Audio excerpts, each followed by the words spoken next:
الشيطان الرجيم بسم الله الرحمن الرحيم ربي يسر ولا تعسر ربي يسر ولا تعسر وتمم لنا بالخير وبك نستعين يا فتاح يا عليم يا ربنا زدنا علما وعملا رب اغفر وارحم وانت خير الراحمين اللهم انت السلام ومنك السلام تباركت يا ذا الجلال والإكرام الله أكبر كبيرا والحمد لله كثيرا سبحان الله بكرة وأصيلا يا ربنا زدنا علما وعملا اللهم انفعني بما علمتني وعلمني ما ينفعني وزدنا علما وزدنا علما وزدنا علما وعملا الحمد لله على كل حال وأعوذ بالله من حال أهل النار بسم الله الرحمن الرحيم رب اشرح لي صدري ويسر لي أمري واحلل عقدة من لساني يفقهوا قولي يا ربنا يا ربنا یا ربنا زدنا علما وعملا بسم اللہ الرحمن الرحیم میری زندگی کا مقصد تیرے دین کی سرفرازی میری زندگی کا مقصد تیرے دین کی سرفرازی میں اسی لیے مسلمان میں اسی لیے نمازی اللہ تبارک تعالی آپ سب کو زندگی صحت تندرستی عطا فرمائے اللہ تعالیٰ آپ کو آپ کی جان مال ایمان آپ کے اہل خانہ اور آپ کی نیک سوچوں میں اور نیک اعمال میں برکت عطا فرمائے وسیع رزق عطا فرمائے برکت والا رزق عطا فرمائے عافیت والا رزق عطا فرمائے اور اللہ تبارک تعالیٰ وہ رزق عطا فرمائے جس سے اللہ تعالیٰ آپ کی ایمانی قوت میں اضافہ ہو ایمانی طاقت میں اضافہ ہو ایمان کی مقدار بڑھے اللہ تبارک تعالیٰ آپ کو اپنی بارگاہ الہی میں قبول اور منظور فرمائے اور اللہ تبارک تعالیٰ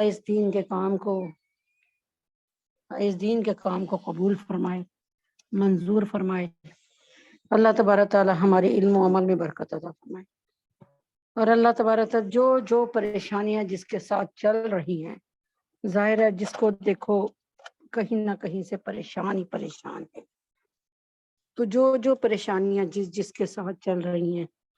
اللہ ان کی پریشانیوں کو اب دور فرما دے چھوٹی سی زندگی ہے لیکن پہاڑ جیسی لگنے لگتی ہے جب پریشانیاں آتی ہیں تو زندگی زندگی سے تنگ انسان اپنی زندگی سے تنگ پڑ جاتا ہے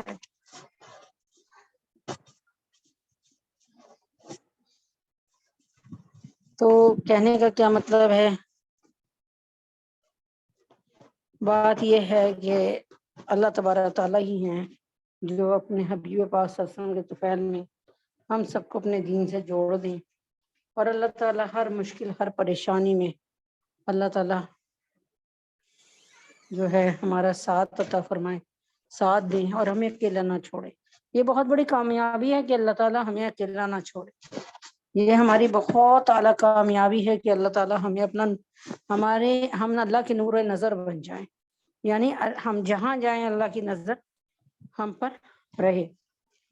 تو اللہ تبارک تعالیٰ ہمیں ایسا بنا دے اپنے حبیب پاک صلی اللہ علیہ وسلم کے طفیل میں کہ اللہ تعالیٰ ہمیں ایسا بنا دے تو بہرحال اللہ تبارک تعالیٰ ہی سے دعا کرتے ہیں کہ اللہ تعالیٰ ہم پہ رحم فرمائے کرم فرمائے تو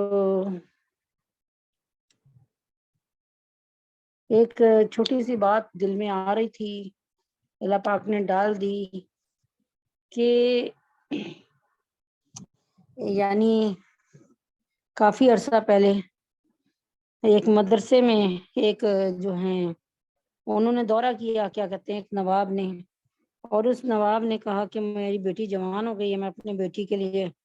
رشتہ چاہ رہا ہوں کسی طالب علم کا، یعنی کسی عالم کا۔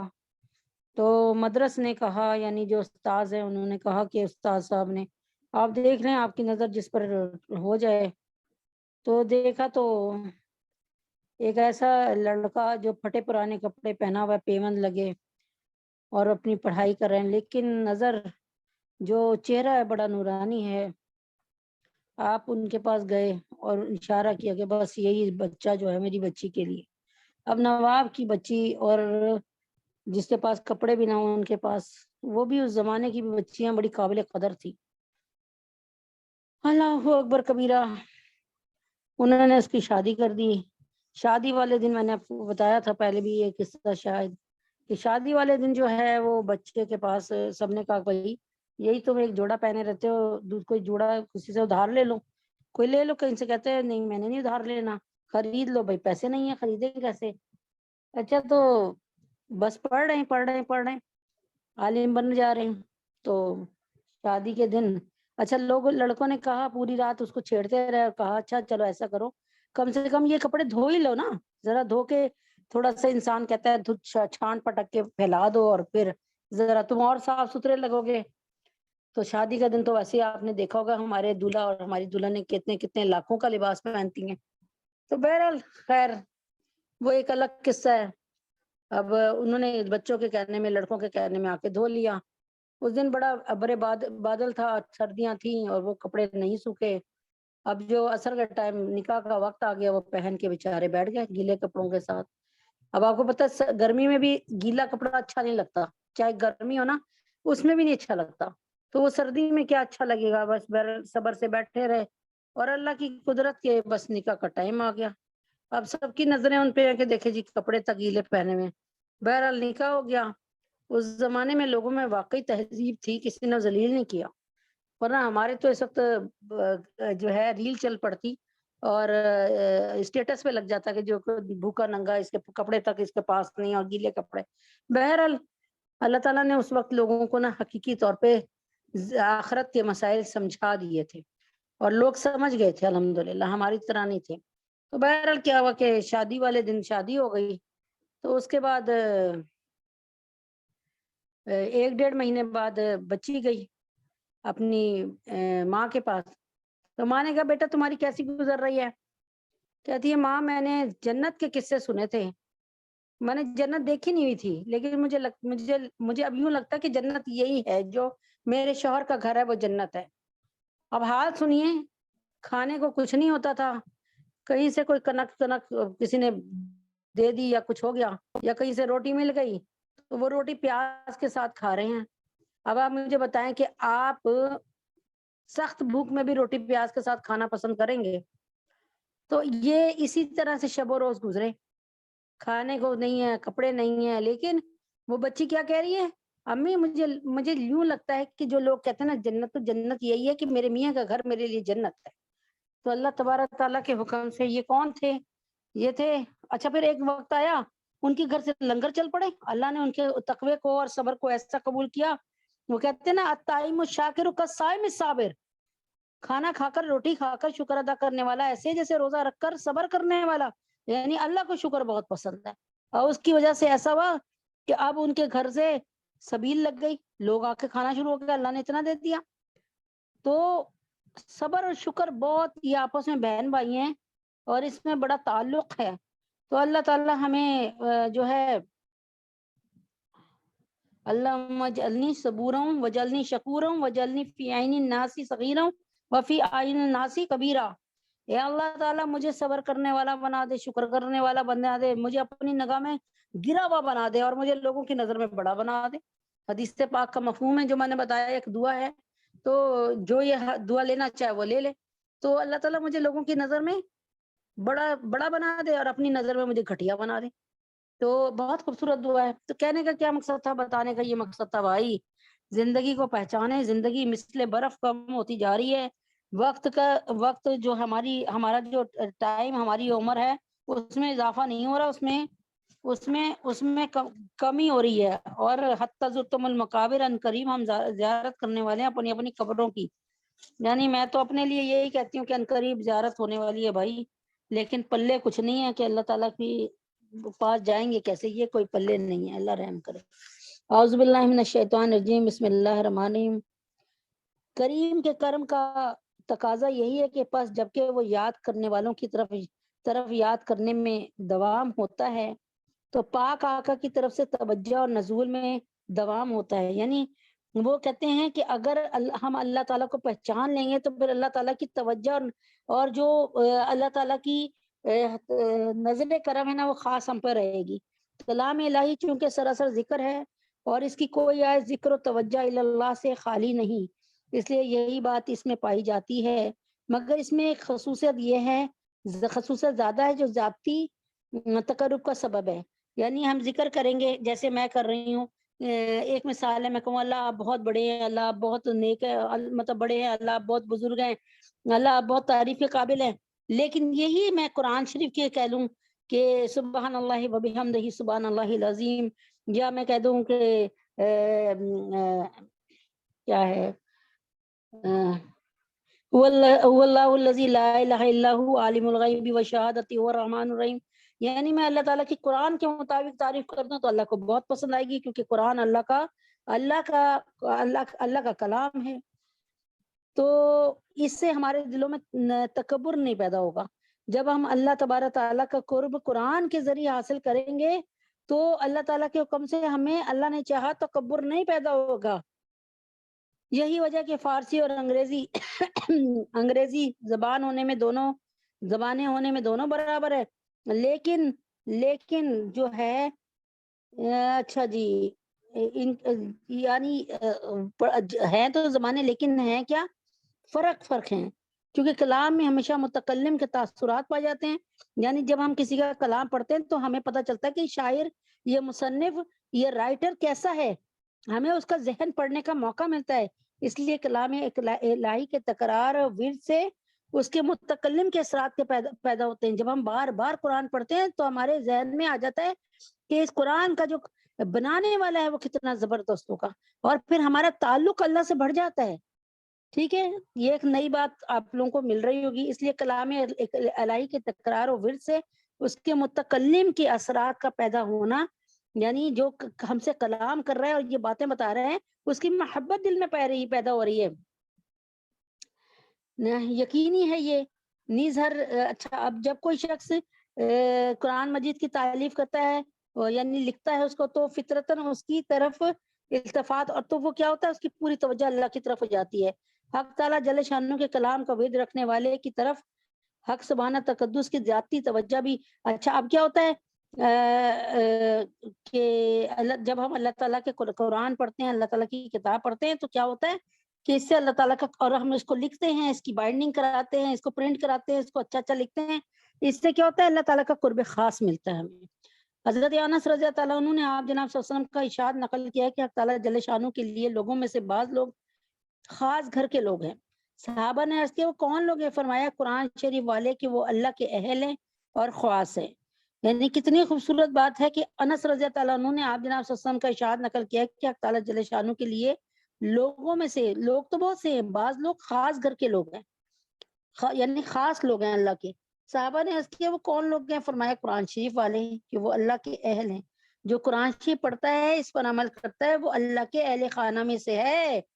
اور یہی اس کی سب سے بڑی کوالٹی ہے۔ یہی اب میں کہہ دوں کہ بھئی یہ تو اس وقت صدر جو ہے نا، یہ اس کے گھر میں رہتا ہے، یہ صدر کا بھائی ہے، یا یہ صدر کے گھر میں نوکری کرتا ہے، تو خود بخود ہی لوگوں کو پتہ چل جائے گا کہ اگر ہمیں صدر سے کوئی کام نکلوانا ہے تو یہ یعنی اس کا بڑا رتبہ ہے، یہ صدر کا نوکر ہے، تو پھر ہم اس سے آرام سے کام نکلوا سکتے ہیں۔ تو اب آپ سوچ لیں کہ قرآن والے وہ لوگ ہیں جو ہر وقت کلام پاک میں مشغول رہتے ہیں، اس کے ساتھ خصوصیت رکھتے ہیں اللہ رب العزت سے اور قرآن سے، ان کا اللہ کے اہل اور خاص ہونا ضروری ہے۔ چنانچہ یہ کیا ہے، اللہ تعالیٰ کے، ہم کہتے ہیں آل اللہ، اللہ والے ہیں۔ واضح ہو گیا کہ جب یہ ہر وقت کلام پاک میں مشغول رہتے ہیں تو اللہ تعالیٰ کی لطف و کرم کی بارش بھی ان پر ہوتی رہتی ہے، برسات بھی ان کی ہوتی رہتی ہے۔ اللہ تعالیٰ ان کو اپنی نظر خاص میں لے لیتے ہیں، اللہ تعالیٰ ان کو نور نظر بنا لیتے ہیں، ان کی طرف متوجہ رہتے ہیں. جو لوگ ہر وقت اور جو لوگ ہر وقت کے پاس رہنے والے ہوتے ہیں، جو ہر وقت پاس رہتے ہیں، وہ کیا ہوتا ہے؟ وہ اہل اور خاص ہوتے ہیں. یعنی وہ کہتے ہیں نا گھر والے ہو جاتے ہیں. کس قدر بڑی فضیلت ہے کہ فضیلت ہے کہ ذرا سی محنت اور مشقت سے اللہ والے بنتے ہیں، اللہ کے اہل شمار ہوتے ہیں، یعنی اللہ کے گھر والوں میں سے. اور اس کے خاص ہونے کا شرف حاصل ہوتا ہے، یعنی خاص ہو جاتے ہیں کہ اللہ سے ڈائریکٹ تعلق ہے اس کا. دنیاوی دربار میں صرف داخلے کی اجازت ہے، ممبروں میں صرف شمول کے لیے کس قدر جانی اور مالی قربانی کی جاتی ہے، ووٹروں کے سامنے خوشامد کرنی پڑتی ہے، ذلتیں برداشت کرنی پڑتی ہیں، اور اس سب کو کام کو سمجھا جاتا ہے، لیکن قرآن شریف کی محنت کو بیکار سمجھا جاتا ہے. اللہ اکبر، اللہ غنی. حضرت محمود غزنوی رحم اللہ نے جب غالباً 17 دفعہ حملے کیے تھے نا، 16 دفعہ حملے کیے، تو سومناتھ کا مندر نہیں ٹوٹتا تھا. یعنی اس کو سومناتھ کے مندر کو بچانے آ جاتے تھے. 16 دفعہ ناکامی ہوئی. حضرت محمود غزنوی رحم اللہ کو اللہ کمی پیشی کو معاف کرے. یہ کوئی قرآن کی بات نہیں ہے، ایک قصہ ہے. کوئی قصہ کہیں کیسے بیان ہوتا ہے، سب کا لب لباب ایک ہی ہوتا ہے. تو وہ حضرت کیا کہتے ہیں 16 دفعہ حضرت محمود غزنوی نے حملہ فرمایا سومناتھ کے مندر میں، اور یہ توڑنا ضروری تھا سومناتھ کا مندر. لیکن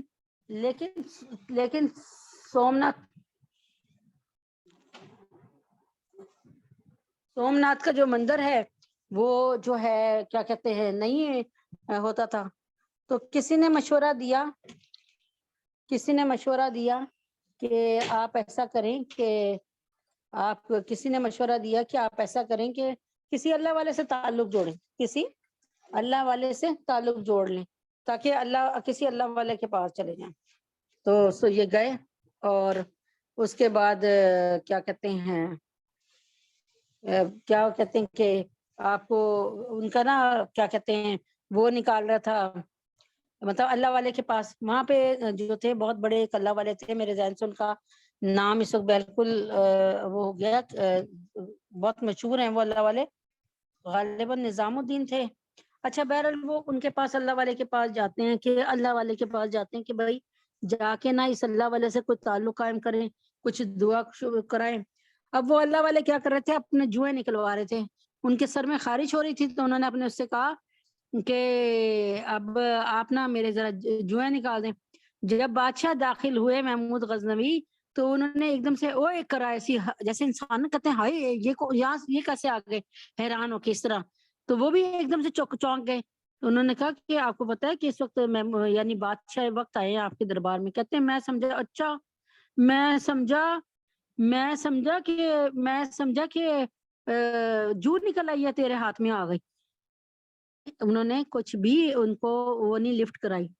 تو اس کے بعد کیا ہوا کہ انہوں نے 500 روپے اس زمانے میں بہت بڑی قیمت تھی، وہ ان کے آگے رکھے. تو انہوں نے کیا کیا کہ وہ پتے وغیرہ یا سوکھی روٹی اس طرح کی کوئی چیز نا ان کے آگے رکھ دی کھانے کے لیے. اب وہ بادشاہ تھے، ان سے نہیں کھائی گئی.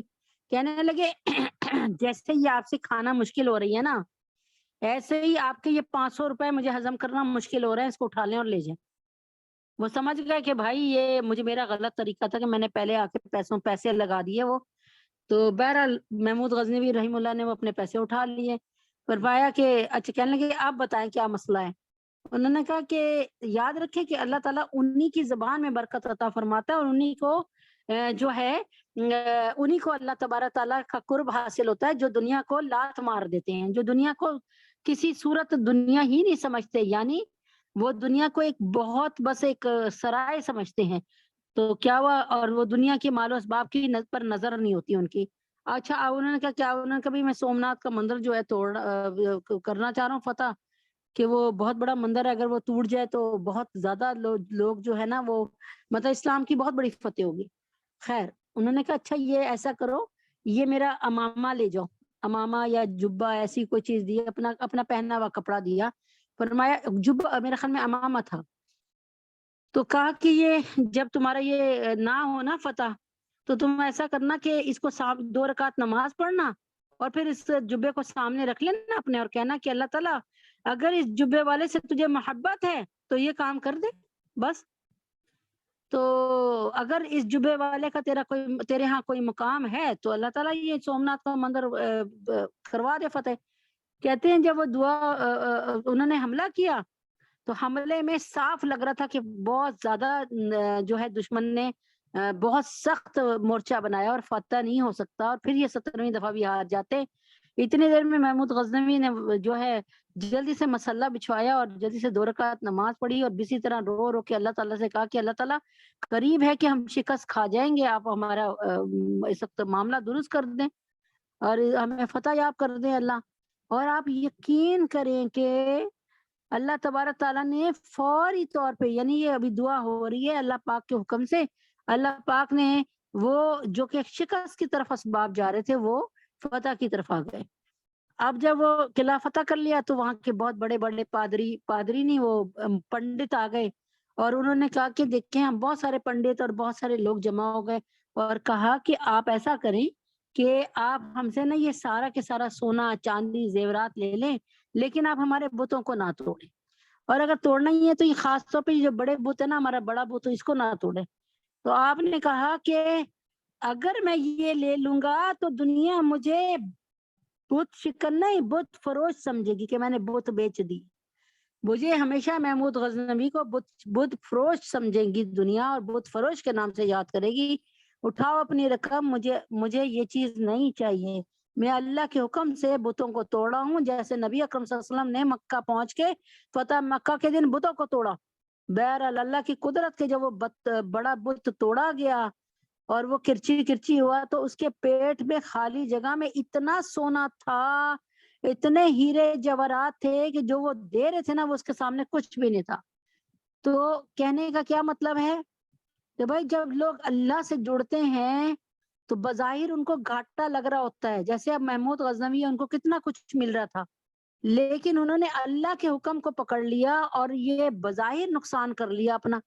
کہ وہ اتنا سونا چاندی دے رہے تھے, لیکن جب انہوں نے اللہ کے حکم کو پکڑا تو پھر اللہ پاک نے ان کو مال و مال کر دیا, الحمدللہ رب العالمین. تو دنیا کی آج بھی ہماری کتابوں میں اور آج بھی ہمارے اس میں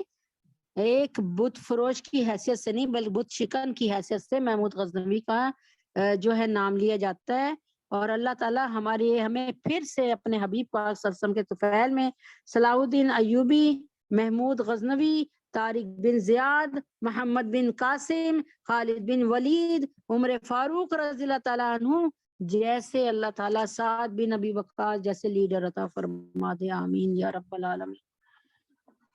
اچھا جی, نماز کے مسئلے چل رہے تھے. نماز اعوذ باللہ من الشیطان الرجیم بسم اللہ الرحمن الرحیم. عورتوں کی نماز جو ہے وہ الحمدللہ رب العالمین اس کو ہی لے کے چل رہے تھے کہ اس دن میں نے آپ کو عورتوں کی نماز کا بتایا تھا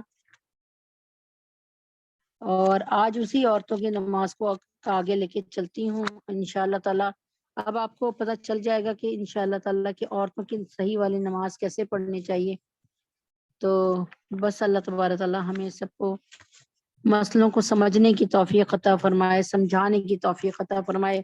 اللہ پاک اس کلاس میں انشاءاللہ اللہ تعالیٰ سے دعا ہے کہ اس کلاس میں بہت برکت اللہ پاک عطا فرما دیں اور اس کلاس کو اللہ پاک قبول اور منظور فرما لیں. اس جماعت کو اللہ تبارک تعالیٰ قبول اور منظور فرما لیں. بسم اللہ الرحمن الرحیم. نماز شروع کرتے ہوئے پہلے اس کو دہرا لیتے ہیں کہ یہ باتیں یاد رکھیے, ان پر عمل کیجیے. خواتین کا نماز کا طریقہ کہ آپ کا رخ قبلے کی طرف ہونا چاہیے. آپ کو یہ فرائض ہیں, آپ کو سیدھا کھڑا ہونا چاہیے. آپ کی نظر سجدے کی جگہ پہ ہونی چاہیے, جہاں پر آپ سجدے میں جائیں گے نا اتنا سیدھا کھڑے ہو اور آپ کی نظر آپ کی سجدے کی جگہ پہ ہو. جب آپ کھڑے ہوں قیام میں گردن کو جھکا کر تھوڑی سینے سے لگا لینا مکروہ عمل ہے, یعنی بالکل آپ نے اپنے سر کو جھکا لیا اور آپ کی گردن جو ہے تھوڑی وہ سینے سے لگ گئی, غلط. اور بلا وجہ سینے کو جھکا کر کھڑا ہونا بھی درست نہیں ہے اور نہ پیچھے کی طرف سر پھینک کے درست ہے, بلکہ سیدھا کھڑا ہونا. لہذا اس طرح سیدھی کھڑی ہو کہ نظر سجدے کی جگہ پہ رہے۔ ایک طریقہ بھی بتا دیا، جب نظر سجدے کی جگہ پہ آئے گی وہ آپ کا مطلب یہ ہے کہ وہی صحیح جگہ ہے جہاں پہ آپ سجدے میں جائیں گی نا جا نماز پہ، اس جگہ پہ آپ کی نظر رہے، آپ کے پاؤں کی انگلیوں کا رخ بھی قبلے کی جانب رہے اور دونوں پاؤں سیدھے سیدھے قبلہ رخ رہے۔ پاؤں کو دائیں بائیں ترچھا رکھنا خلاف سنت ہے، دونوں پاؤں قبلہ رخ ہونا چاہیے۔ کئی لوگ ایسے چلتے ہیں نا، ایک پاؤں دائیں، دائیں پاؤں دائیں طرف کافی، بائیں پاؤں بائیں طرف، میں نے کئی لوگوں کو دیکھا۔ دونوں پاؤں کے درمیان مناسب فاصلہ مثلا 4 انگلی جتنا ہونا چاہیے، نہ بہت اس سے زیادہ ہونا چاہیے نہ اس سے کم ہونا چاہیے۔ کسی موٹی اور بڑی چادر سے اپنے سارے جسم کو اچھی طرح ڈھانک لیجئے، جس میں سر، سینہ، بازو، پنڈلیاں، مونڈے، گردن وغیرہ سب ڈھکے رہیں۔ ہاں اگر چہرہ یا قدم یا گٹوں تک ہاتھ کھلے رہیں تو نماز ہو جائے گی، کیونکہ یہ تینوں چیزیں اس کے سطر سے باہر ہیں، یہ تینوں چیزیں مستثنیٰ ہیں، اور اگر یہ بھی ڈھکی رہیں تب بھی نماز ہو جائے گی۔ نماز کے لیے ایسا باریک دوپٹہ استعمال کرنا جس میں سر، گردن، حلق اور حلق کے نیچے کا بہت سا حصہ نظر آتا رہے، اس طرح بازو، کونیاں اور کلائیاں نہ چھپیں یا پنڈلیاں کھلی رہیں، اور بازو کھلے رہیں یا کونیاں کھلی رہیں یا کلائیاں کھلی رہیں یا پنڈلیاں کھلی رہیں تو ایسی صورت میں نماز بالکل ہی نہیں ہوگی، کیونکہ سطر پوری طرح ڈھکا نہیں، سطر کو ڈھانکنا فرض ہے نماز کا۔ لہذا نماز کے دوران عورتوں میں نماز کے دوران صرف عورتوں کو چہرہ نظر آنا چاہیے جس میں بال نظر نہ آئے، کسی بھی سر کے بال، اور دوسری چیز کیا ہے چہرے کے ساتھ کیا کہ اس کے بعد صرف ہاتھ نظر آئے، ہاتھ سے اوپر کا حصہ نظر نہ آئے، اور تیسری چیز کیا ہے پیر نظر آئے، وہ جو ہوتے ہیں نا پیروں کے ٹخنے یا گٹے وہ نظر نہ آئے۔ اس مقصد کے لیے موٹا دوپٹہ استعمال کریں۔ اگر نماز کے دوران چہرے، ہاتھ اور پاؤں کے سوا جسم کا کوئی حصہ بھی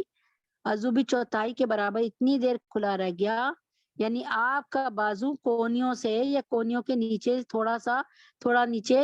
یا کسی وقت آپ کے جو ہے جیسے ایسے دوپٹہ لیا کہ گلا نظر آ رہا ہے، تو کوئی بھی اس طرح کا کہ آپ کا سطر نظر آ رہا ہے، اتنی دیر سطر کھلا رہا جس میں 3 مرتبہ سبحان ربی العظیم، سبحان ربی العظیم، سبحان ربی العظیم کہنے کے مقدار میں اتنی دیر وہ کھلا رہے تو نماز ہی نہیں ہوگی، اور اس سے کم کھلا رہا تو نماز ہو جائے گی، مگر گناہ ہوگا کہ بھائی تم نے کھلا کیوں رکھا۔ اس لیے نماز پڑھتے ہوئے اچھی طریقے سے ایسی کوئی چیز بنا لیں جس میں آپ کسی طرح سے بھی آپ کا سطر نظر نہ آئے۔ نماز شروع کرتے ہوئے دل میں نیت کر لیں کہ میں فلاں نماز پڑھ رہی ہوں۔ زبان سے نیت کے الفاظ کہنا ضروری نہیں ہے، یہ کہنا ضروری نہیں ہے پڑھ دیا میں نیت، یعنی جیسے کہتے ہیں نا میں نیت کرتی ہوں، میں 2 رکعت نماز پڑھتی ہوں واسطے اللہ تعالیٰ کے، منہ میرا کعبہ شریف کے، اللہ اکبر، یہ کہنا ضروری نہیں۔ دل میں نیت کر لیں میں فلاں نماز پڑھ رہی ہوں بس، یعنی دل میں نیت ہو کہ بھائی زور کی فرض پڑھ رہی ہوں، زور کے اثر پڑھ رہی ہوں، زور کے وہ نفل پڑھ رہی ہوں۔ دونوں ہاتھ دوپٹے سے باہر نکالے بغیر کندھوں تک اس طرح اٹھائیں کہ ہتھیلیوں کا رخ قبلے کی طرف ہو اور انگلیاں اوپر کی طرف سیدھی ہوں۔ خواتین کانوں تک ہاتھ نہیں اٹھائیں گی، مرد کانوں تک ہاتھ اٹھائیں گے۔ خواتین جو ہیں وہ کافی نیچے ہی رکھ لیں گی، یعنی خواتین کانوں تک ہاتھ نہ اٹھائیں بلکہ کیا کریں ہتھیلیوں کا رخ قبلے کی طرف اور انگلیاں اوپر کی طرف سیدھی ہوں بس۔ مذکورہ بالا یہ دونوں باتیں جو بتا دی طریقے پر ہاتھ اٹھاتے وقت اللہ اکبر کہیں،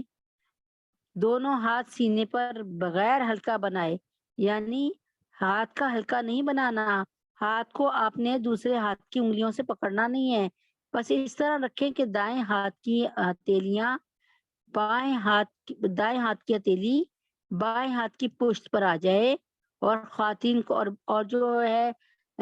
بائیں ہاتھ کی جو ہے نا وہ اوپر کا جو پشت ہے، یعنی ایسے رکھیں کہ دائیں ہاتھ کی ہتھیلی بائیں ہاتھ کی پشت پر آ جائے۔ خواتین کو مردوں کی طرح ناک پر ہاتھ نہیں باندھنے چاہیے۔ خواتین کو اپنے سینے پہ ہاتھ باندھنا چاہیے، مردوں کو اپنی ناک پر ہاتھ باندھنے چاہیے۔ اور یہ ایک پروگرام الحمدللہ ہو رہا ہے بالترتیب کہ نماز میں فرق، عورت اور مرد کی نماز کا فرق۔ تو اس میں 11 فرق ہیں جو کہ بتائے جا رہے ہیں. اگر داخلہ لینا چاہ رہی ہیں تو ضرور ہمارے اس میں کام کریں آپ. تو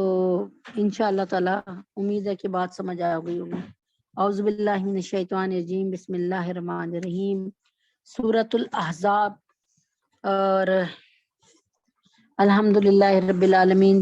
کافی حد تک آپ لوگ کو روز سننے والے تو بالکل سمجھ گئے ہوں گے کہ کیا الحمدللہ. لیکن جو کبھی کبھی سنتے ہیں ان کے لیے مسئلہ ہے. ریکارڈنگز ہیں یوٹیوب پہ پڑی ہیں، لنک ہم سے لے لیں اور ریکارڈنگ سن لیں. لیکن بس یہ ہے کہ ضرور اس طرف آ جائیں، تھوڑا سا وقت نکال. اعوذ باللہ من الشیطان الرجیم، بسم اللہ الرحمن الرحیم.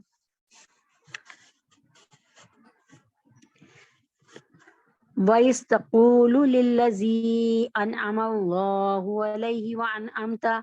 عَلَيْهِ أَمْسِكْ عَلَيْكَ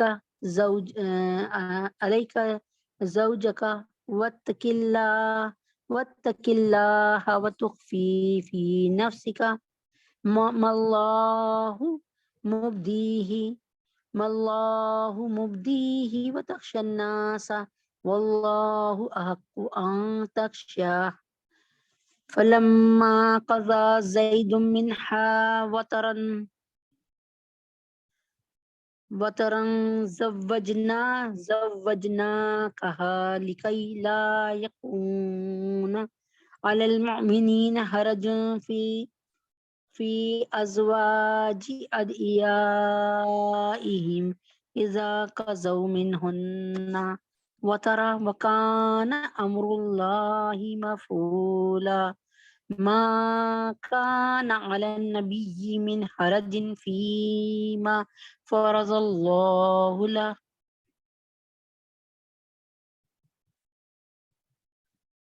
سنة الله في الذين خلوا من قبل وَكَانَ أَمْرُ اللَّهِ قَدَرًا مَقْدُورًا. وَكَانَ أَمْرُ اللَّهِ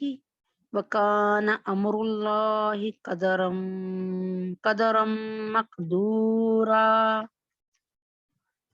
اور جب آپ اس شخص سے فرما رہے تھے جس پر اللہ نے بھی انعام کیا، آپ نے بھی انعام کیا، یعنی حضرت زید بن حارثہ رضی اللہ تعالیٰ عنہ سے، کہ اپنی بیوی زینب کو اپنی زوجیت میں رہنے دیں. یعنی اے زید اپنی بیوی کو اپنی زوجیت میں یعنی اپنی بیوی بنا کے رکھیں، طلاق نہ دیجیے اور خدا سے ڈریے. اور اپنے دل میں وہ بات بھی چھپائے ہوئے تھے، یعنی اپنے دل میں وہ بات بھی چھپائے ہوئے تھے جس کو اللہ تعالیٰ نے یعنی نبی اکرم صلی اللہ علیہ وسلم کے متعلق ہے کہ اپنے دل میں وہ بات بھی چھپائے ہوئے تھے جس کو اللہ تعالیٰ آخر میں ظاہر کرنے والے تھے. اور آپ یہ میں انشاءاللہ بتا رہی ہوں، اور آپ لوگوں کے تان سے اندیشہ کرتے تھے، آپ لوگوں کی یعنی لوگوں کی باتوں سے گھبراتے تھے کہ لوگ کیا کہیں گے. ایسے کیوں؟ جیسے ہم کہتے ہیں نا، اگر ہم نے مسجد سے شادی کر لی تو لوگ کہیں گے اچھا تمہارے پاس کھلانے کو پیسے نہیں تھے اور انہوں نے کیسے شادی کی. تو اس طرح جیسے ہم اپنے معاشرے سے اور برادری سے ڈرتے رہتے ہیں، تو آپ لوگوں کے تان سے اندیشہ کرتے تھے. اور ڈرنا تو آپ کو خدا ہی سے سزاوار ہے، یعنی ڈرنا تو آپ کو صرف اللہ سے چاہیے تھا، پھر لوگوں سے کیوں ڈر رہے تھے؟ پھر جب زید کا اس سے جی بھر گیا، یعنی اپنی بیوی زینب بنت جہش کی باتوں سے وہ تنگ آ چکے، پھر ہم نے آپ سے اس کا نکاح کر دیا کہ نبی اکرم صلی اللہ علیہ وسلم کا نکاح زینب رضی اللہ عنہا سے کر دیا، تاکہ مسلمانوں کو پتہ چل جائے کہ جو منہ بولا بیٹا ہے وہ منہ بولا بیٹا حقیقی بیٹا نہیں ہوتا. ٹھیک ہے؟ تو منہ بولے بیٹے کی بیویوں کے نکاح کے بارے میں کچھ تنگی نہ رہے، یعنی جو چاہے اپنے منہ بولے بیٹے کی بیوی کو، جو چھوڑی ہوئی جو طلاق یافتہ بیوی ہے اس سے شادی کر سکتے. اور جب وہ منہ بولے بیٹے ان سے اپنا جی بھر چکے ہیں اور خدا کا یہ حکم تو ہونے والا ہی تھا. اچھا اب یہ جب تھا تو کیا ہوا؟ اللہ تبارک جب زید کا اس سے جی بھر گیا، ہم نے آپ سے اس کا نکاح کر دیا تاکہ مسلمانوں پر اپنے منہ بولے بیٹوں کی بیویوں کے نکاح کے بارے میں کچھ تنگی نہ رہے. جب وہ منہ بولے بیٹے ان سے اپنا جی بھر چکے ہیں اور خدا کا یہ حکم تو ہونے والا ہی تھا یعنی زینب بنت جہاز کی شادی نبی اکرم صلی اللہ علیہ وسلم کے ساتھ ہونے والی تھی، اور ان پیغمبر کے لیے جو بات تکویناً یا تشریعاً خدا تعالیٰ نے مقرر کر دی، یعنی غیب کی ایک خبر تھی، یعنی اللہ تعالیٰ نے پہلے سے مقرر کر دیا تھا کہ حضرت محمد صلی اللہ علیہ وسلم کی شادی جو ہے آپ کی پھوپھیزاد بہن جو کہ زید کی چھوڑی ہوئی بیوی یعنی زید کی طلاق یافتہ بیوی ہوں گی، ان سے آپ کی شادی ہو جائے گی فرض۔ تو اس میں نبی پر کوئی الزام نہیں ہے، یعنی نبی اکرم صلی اللہ علیہ وسلم نے خود اپنی مرضی سے فیصلہ نہیں کیا، بلکہ اللہ تعالیٰ نے نبی پاک صلی اللہ علیہ وسلم کو حکم دیا۔ تو اللہ تعالیٰ نے ان پیغمبروں کے حق میں بھی یہی معمول کر رکھا ہے جو پہلے ہو گزرے ہیں، یعنی اللہ تعالیٰ ہر پیغمبر یعنی کوئی پیغمبر بھی اپنی مرضی کسی معاملے میں نہیں کرتا، بلکہ وہ حکم ربی کا محتاج رہتا ہے۔ جب حضرت محمد جب جتنے بھی پیغمبر دنیا میں آئے انہوں نے من چاہی زندگی نہیں، ہمیشہ کے لیے رب ہر قدم پہ رب چاہی زندگی گزاری، اور جو پہلے ہو گزرے ہیں وہ بھی ان کا بھی یہی تھا کہ وہ بھی اللہ تعالیٰ کے بہت فرما بردار تھے، اور اللہ کا حکم تجویز کیا ہوا پہلے سے ہوتا ہے، یعنی اللہ تعالیٰ نے پہلے ہی ساری پلاننگ کر کے رکھی ہوتی ہے، یہ نہیں ہو رہا ہوتا کہ فٹافٹ اسی وقت کر رہے ہوتے ہیں، بلکہ اللہ تبارک تعالیٰ نے جو کچھ کرنا ہے اس کو لوح محفوظ میں لکھ کر رکھ لیا ہے۔ اچھا، اب یہاں پر ایک بات، آپ جناب صلی اللہ علیہ اچھا اب یہ ہوا کہ جب زید رضی اللہ تعالیٰ عنہ نے طلاق دے دی اپنی بیوی کو، ان کی آپس میں ذہنی طور پہ انڈرسٹینڈنگ نہیں ہو سکی، کیونکہ اللہ تعالیٰ نے چاہا، اللہ تعالیٰ کے نبی نے چاہا، اور نبی تب چاہتا ہے جب اللہ چاہتے ہیں کہ زید کی شادی، جو کہ زید رضی اللہ عنہ ان کے پہلے غلام تھے پھر آزاد کر دیے گئے، لیکن تھے تو غلام ہی نہ بیسیکلی، تو ان کی شادی حضرت زینب بنت جہاز جو کہ نبی پاک صلی اللہ علیہ وسلم کی پیاری پھوپھی جان کی بیٹی تھی، اور یعنی آپ جناب صلی اللہ علیہ وسلم کی کزن تھی، ان کے ساتھ حضرت زید کی شادی جو ہے اللہ تعالیٰ کے نبی نے یہ پسند کیا کہ ان کے ساتھ جو ہے شادی ہو جائے زینب رضی اللہ تعالیٰ عنہ کی، لیکن زینب رضی اللہ تعالیٰ عنہ کے دل میں یہ بات تھی کہ یہ تو غلام ہے اور میں تو غلام نہیں ہوں، میں تو سادات میں سے ہوں، میں تو نبی پاک صلی اللہ علیہ وسلم کے خاندان میں سے ہوں، یعنی سب سے بڑا حسب نسب ہے، آپ کو پتہ نا سیدوں کا۔ تو اس موقع پہ آن وسلم کو خیال آیا کہ اگر ناچار ہو کے زید چھوڑ ہی دیں گے تو زینب کی دل جوئی اور قدر افزائی، یعنی پھر زینب کے ساتھ کیا ہوگا اگر ان کو وہ چھوڑ دیں گے، تو قدر افزائی کیے بغیر اس کے ممکن نہیں کہ میں خود ان سے نکاح کر لوں، میرا ان سے نکاح میرا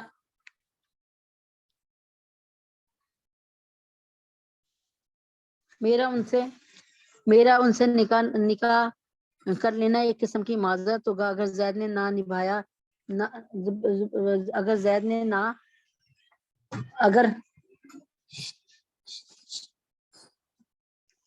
نے نہ نبھایا تو نہ صحیح میں تمہیں نبھاؤں گا،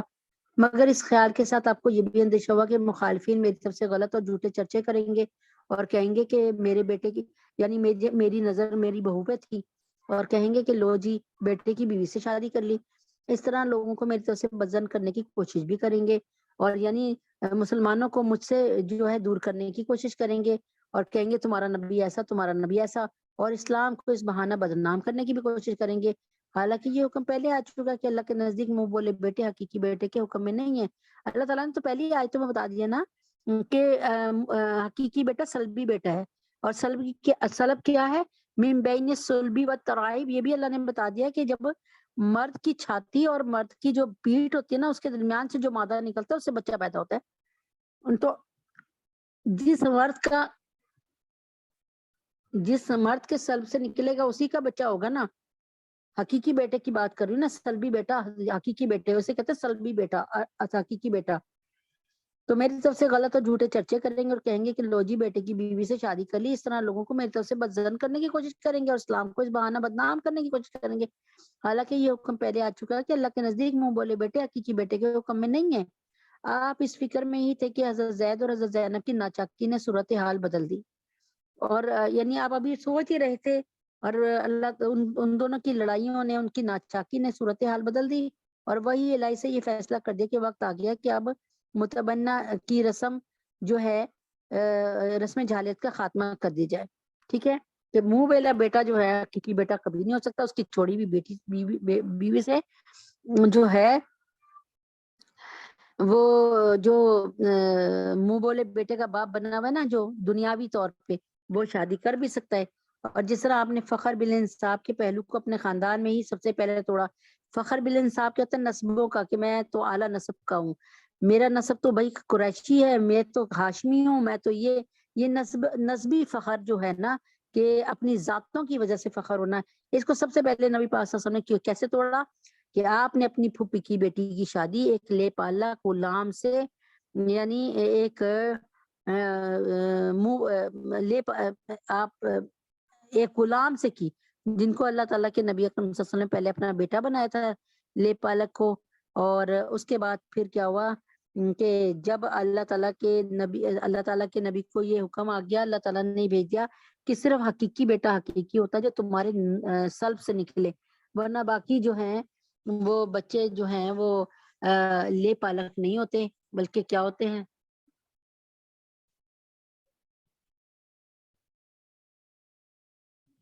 تو پھر کیا ہوا کہ تو یہاں پہ اللہ تعالیٰ نے یہ رسم جو توڑوائی، یہ ایک رسم بد کا خاتمہ کروایا نبی اکرم صلی اللہ علیہ وسلم کے ہاتھوں سے.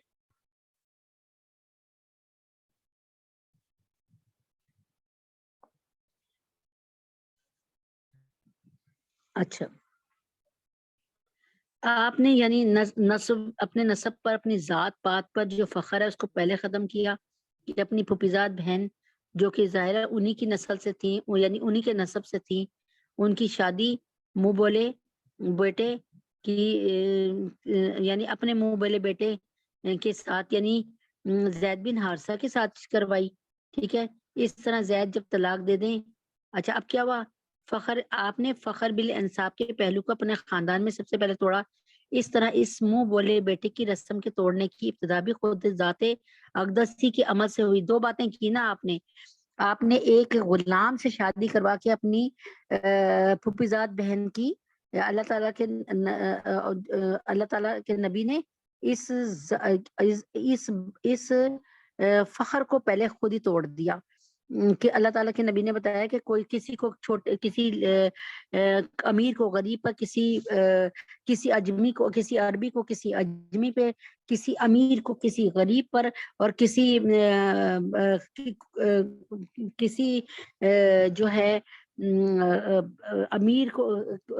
کو غریب پر، اور کسی اعلیٰ خاندان، یعنی اللہ تعالیٰ کے نزدیک صرف تقوی جو ہے وہ ایک دوسرے سے بڑائی کی بنیاد تقوی ہو سکتی ہے. یعنی جو شخص اللہ کو راضی کر لے، اللہ سے ڈر کے، اللہ کی مان کے چلے، وہ سب سے زیادہ سپیریئر ہے، وہ سب سے زیادہ اعلیٰ ہے. ٹھیک ہے نا؟ تو آپ نے اس بات میں ایک غلام سے شادی کروائی، یعنی اپنے متبنی جو تھے نا، یعنی اپنے منہ بولے بیٹے سے شادی کس کی کروائی؟ اپنی پھوپھی کی بیٹی سے، تاکہ یہ جو ہے نا ذات پات کی قید، اس سے آزاد ہونا چاہیے. آپ نے بتایا کہ سارے انسان ایک جیسے ہیں، کوئی بات نہیں، لیکن اس کے بعد ان لوگوں کی آپس میں دونوں میں نہیں بنی، اور پھر آپ نے اپنے لے پالک بیٹے کی طلاق یافتہ بیوی سے شادی کی، اور یہ دوسری رسم بد کا خاتمہ کیا کہ لے پالک بیٹا حقیقی بیٹا نہیں ہے. اور یعنی اس رسم بد کا خاتمہ کیا کہ ایک اسلام میں متنبع یعنی لے پالک یا منہ بولے بیٹے کا وہ حق نہ سمجھا جائے جو سلبی بیٹوں کا ہے. ٹھیک ہے، سلبی بیٹوں کا حق سب سے زیادہ ہے. آپ کے جو سلبی بیٹے ہیں، آپ کے میاں اور آپ کے تعاون اس سے پیدا ہوئے ہیں، وہی آپ کے حقیقی بیٹے ہیں بس. اور دونوں قسم کے تعلقات میں جو فرق ہے وہ ظاہر کر دیا جائے. دوسرا یہ کہ بتا دی جائے کہ اگر حقیقی بیٹے کی بیوی ہوتی تو کبھی بھی نہ شادی ہو سکتی، لیکن یہ تو ہے منہ بولے بیٹا، یعنی ایسے سمجھ لیں جیسے عام انسان، جیسے جو ہے منہ بولے بیٹے سے، منہ بولا بیٹا ایسے جیسے عام بیٹے جو دنیا کے بیٹے سامنے گزر رہے ہیں، جو ہمارے لیے بالکل غیر ہیں، ہمارے محرم نہیں ہے ویسے. دوسرا یہ کہ منہ بولے بیٹوں کی عورتیں سلبی بیٹوں کی عورتوں کی طرح حرام سمجھی جائیں گی. یعنی منہ بولے بیٹے کی عورتیں جو ہیں وہ سلبی بیٹوں کی طرح حرام سمجھائیں گی۔ اس رسم بد کا بھی خاتمہ کر دیا کہ اگر تو اپنے سگے بیٹے کی چھوڑی ہوئی بیوی ہوتی تو پھر اور بات ہے، یہ تو منہ بولے بیٹے کی بیوی تھی، منہ بولا بیٹا یعنی حضرت زید بن حارثہ کی چھوڑی ہوئی بیوی حضرت زینب بنت جہش تھی۔ تیسرے یہ کہ آزاد غلاموں کی متعلقہ عورتوں کی حیثیت جن کو شرفائے اہل عرب اپنی زوجیت میں لینے سے کیا کہا، جو ہوتے تھے نا لوگ، وہ غلام چاہے آزاد ہو چاہے غلام ہو، وہ اس کو نا سیکنڈ وہ سمجھتے تھے سٹیزن، یعنی فرسٹ سٹیزن نہیں سمجھتے تھے، پہلا شہری نہیں سمجھتے تھے، وہ ان کو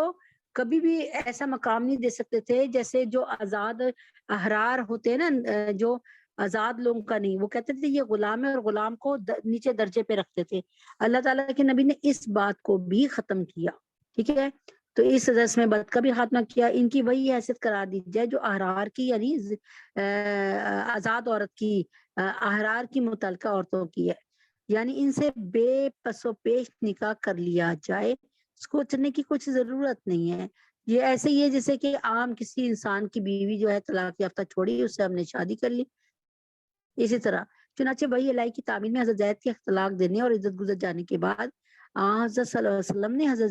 زینب سے نکاح فرما لیا، اور یہ نکاح خود حضرت زینب کے بھائی نے پڑھایا، یعنی عبداللہ بن جہش نے پڑھایا،